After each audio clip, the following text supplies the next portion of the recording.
we have our Glock magazine here.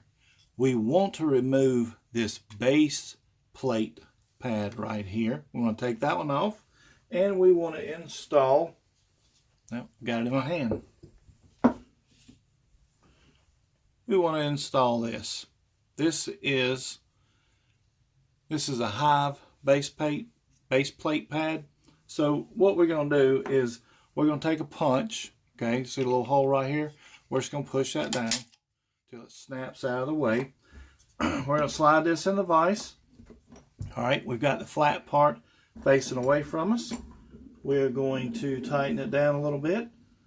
So I got my rubber pads on right here. Now, small nylon hammer, a little screwdriver. We're going to give it just a couple of taps right there. See how it opens up? I don't want to come too far. And then pull this off. Keep your hand over that spring.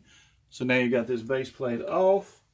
Grab a pair of needle nose pliers. Your metal plate is stuck right in there. Slides right up. Pull it out.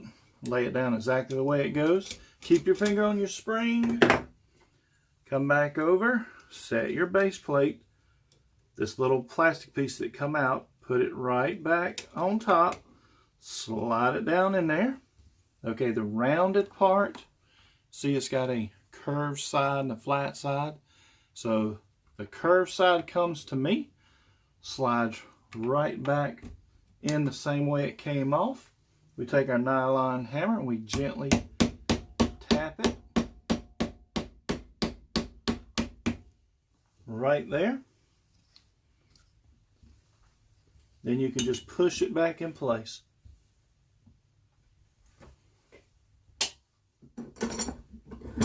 Take it out of your vise. You don't want to crush it. You want it just enough that you can get past them little tabs that are right up inside there and snap it on.